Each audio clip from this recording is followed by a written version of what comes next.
ছিলেন বাস কন্ডাক্টর, তারপর হয়ে গেলেন সিনেমার সুপারস্টার। আর সেই বাস কন্ডাক্টর থেকে সিনেমার সুপারস্টার হওয়ার কাহিনী এবার আসছে বড় পর্দায়।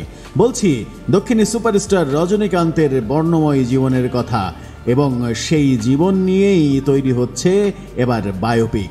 রজনীকান্তের বায়োপিক, আর সেই ছবি বানানোর দায়িত্ব নিয়েছেন সাদিল নাদিওয়ালা। বেশ কিছুদিন আগেই শোনা গিয়েছিল যে নতুন একটি প্রজেক্টের জন্য রজনীকান্তের সঙ্গে হাত মেলাতে চলেছেন সাজিদ নাদিওয়ালা। তখন থেকেই নানা জল্পনা কল্পনা চলছিল। তারা দুজনে আসলে হাত মিলিয়েছেন রজনীকান্তের বায়োপিক পর্দায় আনার জন্য। হিন্দুস্তান টাইমস তেমন খবরই দিয়েছে। বলিউড হাঙ্গামার এক রিপোর্ট বলছে, সম্প্রতি সাজিদ নাদিওয়ালা একটি বড়সড় চুক্তি সই করেছেন রজনীকান্তের সঙ্গে, তাও যে সে ছবির জন্য নয়, একেবারে অভিনেতার বায়োপিকের জন্য।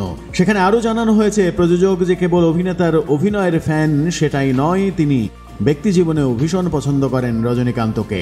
সাজিদ নাদিওয়ালার মতে, একজন বাস কন্ডাক্টর থেকে ভারতীয় ছবির সুপারস্টার হয়ে ওঠা মোটেও মুখের কথা নয়, আর এই গল্প বিশ্বের সকলেরই জানা উচিত। সাজিদ নিজেই ছবির স্ক্রিপ্ট নিয়ে কাজ করছেন বলে জানানো হয়েছে রিপোর্টে।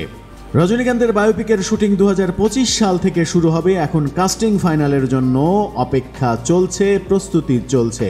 2025 সাল থেকে যখন শুরু হবে, কবে নাগাদ সিনেমার কাজ শেষ হবে সেটিও অবশ্য জানাননি পরিচালক।